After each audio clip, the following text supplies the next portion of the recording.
everybody. Thank you for still being here on the second day in the afternoon. I realize, it's just after lunch and it's a bit of a stretch, but we have some really interesting topics to go through here. Tim, Megan, do you want to introduce yourselves? Which one of us do you think is Megan? I'm Megan Shamas. I'm the Chief Marketing Officer for the FIDO Alliance. Hi, I'm Tim Cappalli. First of all, I'd like to say welcome to the greatest city on earth. I live here, so super excited to be talking to you today. And I am a standards architect at Okta working on strong authentication and credentials. Okay, so who here has heard of the FIDO Alliance? Hands up. Can't see that well. No, it's very hard to see. Give us a whoop, Quite whoop. a few, yeah, all right. There we Cool. go. Okay, so a few people. That's good. Of those people, who here has heard of passkeys? Good. Very good. That's okay. It's almost better than half. we did yesterday. Yeah, I think so. Okay, who here knows what phishing is? I expect more hands. Okay, that's very good. We're going to be going through a number of these things today. Let's start with, who is the FIDO Alliance? Yeah, thank you. So the FIDO Alliance, we are an industry association. So we have a very focused mission, which is, this says, reduce the world's reliance on passwords, but I'll put it more bluntly, we want to get rid of passwords.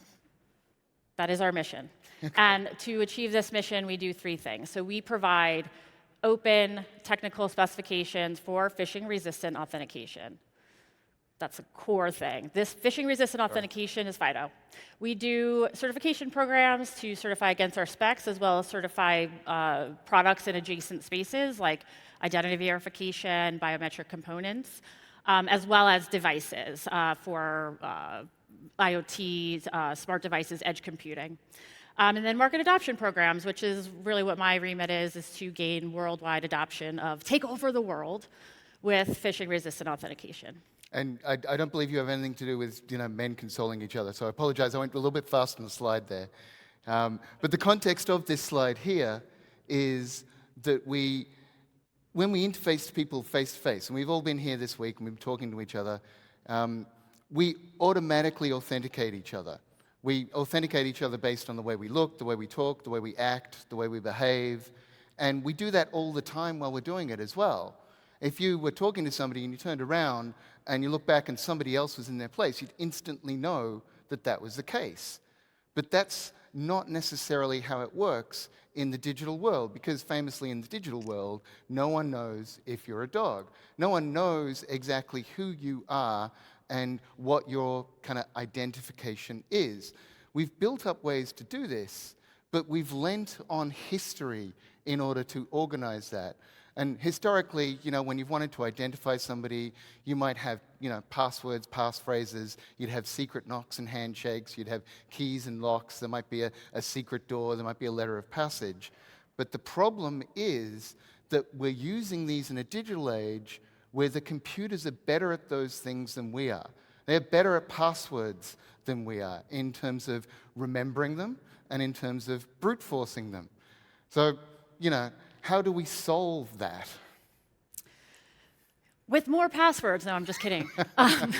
So this is just a bunch of statistics which says that passwords are really the root cause of the majority of cybercrime that we see on the internet. Phishing is the reason why our accounts get taken over. It's very easy to perpetuate a phishing attack successfully when you're going after passwords, right? And then the other piece of this is that, what we've done over the years is we've been like, okay, well, let's put more layers on top of this fundamentally flawed first factor. And so what happens is you've got a phishable first factor, and we're layering things like SMS OTPs on top of them, which are also phishable. Is it harder? Is it harder to do?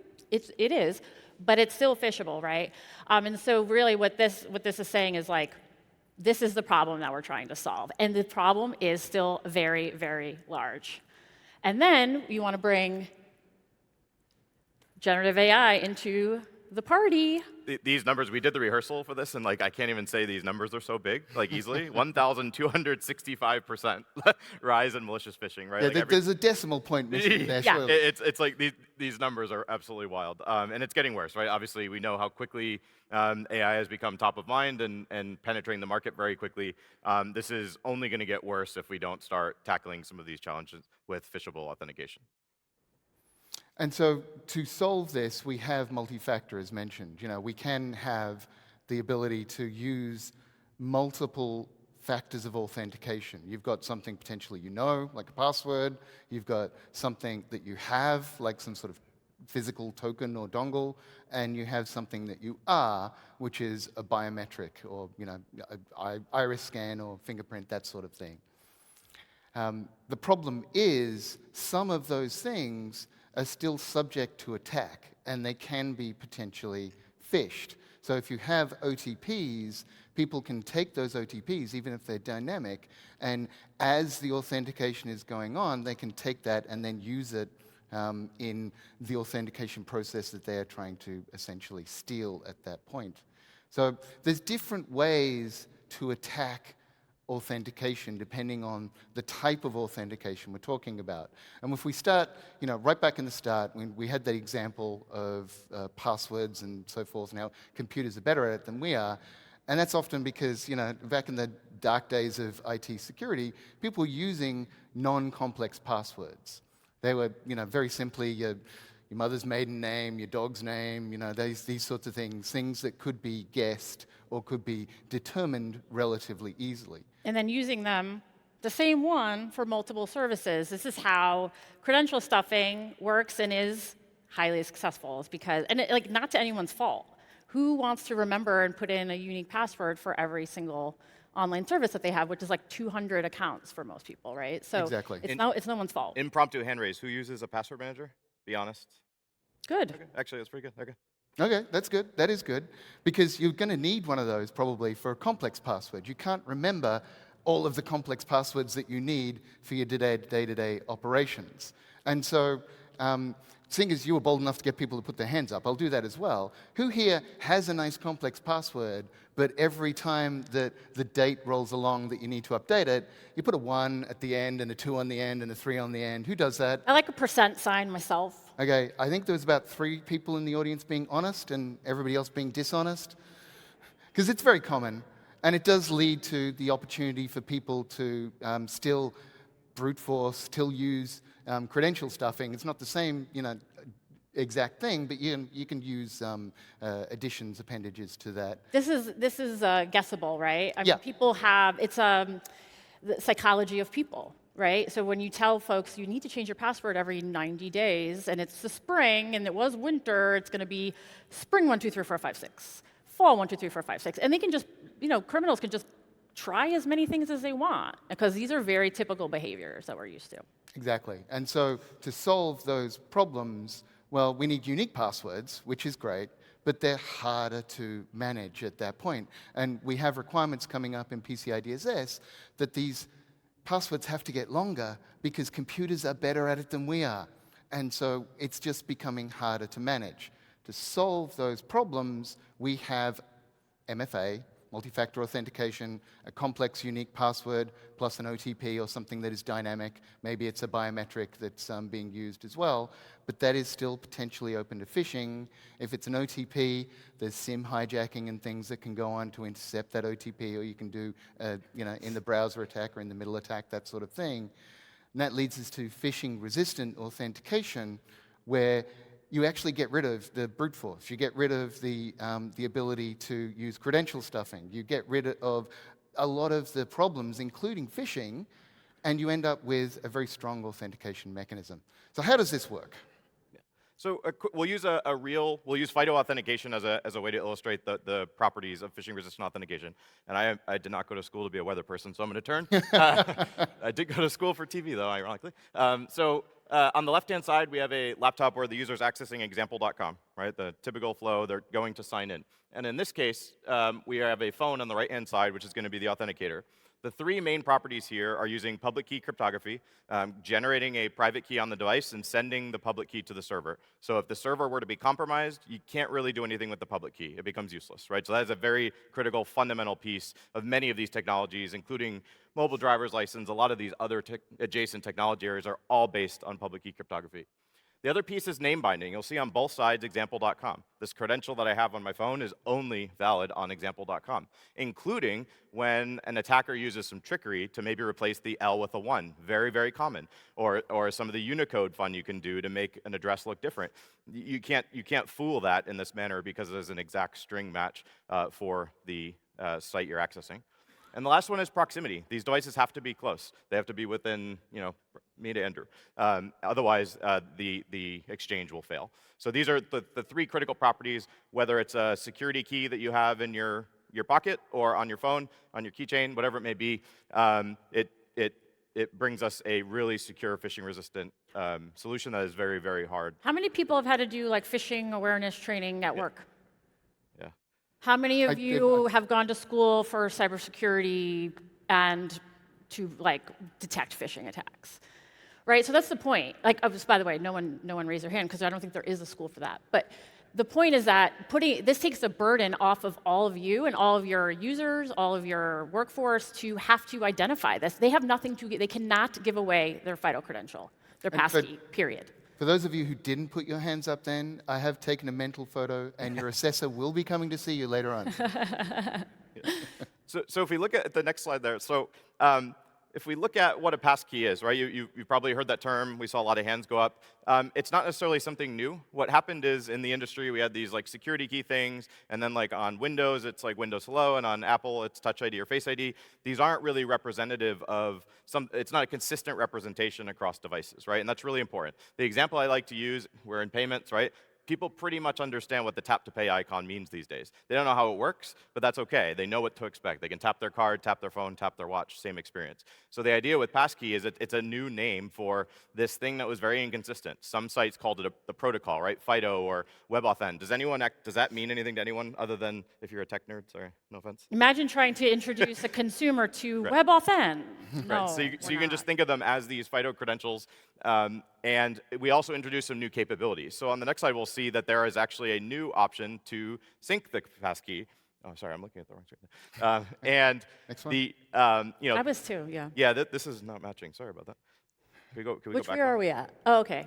Hang on, do you want me to go forward one? Yeah, the 2 sides aren't matching for some reason. No, sorry. Can we go back a slide? I apologize to the folks.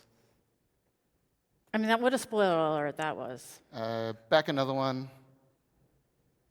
There we go. We'll stay here. Yeah, we'll stay here and keep going. This is good. Yeah, the 2 screens are out of sync. But yeah, so essentially what's changed, not only do we have a name, we also have a variant, right, which is synced passkeys. And the idea here is that, one of the problems when you have security keys, they're great, but then you plug it into your laptop, you always need to have it with you. And I don't know if you want to use this to plug into your phone every time you want to sign into a new app on your phone. Does anyone actually want to do that? Not ideal, right? So the idea is we keep security keys and we keep this idea of a device-bound passkey, right? Still hardware-bound, still super strong for like workforce and high assurance scenarios. But for consumers and lower assurance scenarios, we have synced passkeys, which it balances out the user experience and security while still providing phishing resistance. And that's one of the things that we as an industry have struggled with, right? These have been around for a very long time, but you really only saw them in workforce, and it never penetrated the way we needed in the consumer market. So we have all these new capabilities. We finally have an end-to-end solution that gives workforce super strong, the existing security key model, but also some new options around leveraging an employee's phone to sign in with a strong, essentially a security key equivalent. That's a new piece that came with this, but also allowing consumers to take advantage of the devices they already have as well. So where would you be able to use this sort of technology?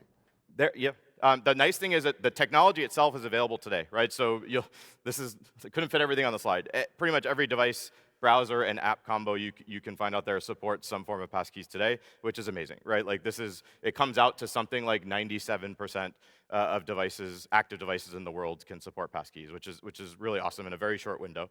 And some of the largest sites out there, Megan will talk about, are already supporting passkeys. Yep. And so by the numbers? Yeah, this is the data that we have right now, right? So the introduction of the capability to sync passkeys is 2 years old. The support that Tim just talked about is about 1 year old, right? And we have every major consumer brand has rolled out passkeys. So when we say more than 13 billion accounts can leverage passkeys for sign-in, that means 13 billion accounts. You can go and set up a passkey, Amazon.com, Google, Google account. I mean, you know, I could sit here for a very long time and name them all, but Andrew's looking at me and the timer and doesn't want me to do that. I'm just kidding. Just kidding. But the point is really that this tech is available, it's being adopted, and we're seeing it at scale, and it's a wonderful, wonderful thing. Now here's something that's actually, you could actually just build this whole thing out. I have been doing this for a long time. I've been working with the FIDO Alliance, and I'm pointing my finger for some reason. I've been working at FIDO Alliance since 2016. And I was hard-pressed to get any data from any company about their multi-factor authentication uptake. Why do you think that is? Because they didn't have any, and nobody wanted to say that. And I think that one of the only companies was Twitter, and it was actually called Twitter at the time, did release their numbers about uptake of SMS OTP, and it was 2%, okay? But now, something different is happening. I have companies coming to me, and they are very happy about their passkeys implementation because they're getting phishing resistance out of the box, but they're getting like ROI. Like this is all real. ROI. Imagine your sign-in screen becoming a place where you can like make more money. That's insane. It's actually true. You have faster sign-ins, more successful sign-ins, less abandonment.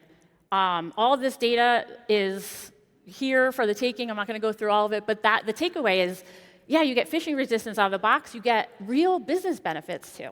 And SMSs are very expensive. Very expensive. Costs associated with SMS OTPs are very high. Yes.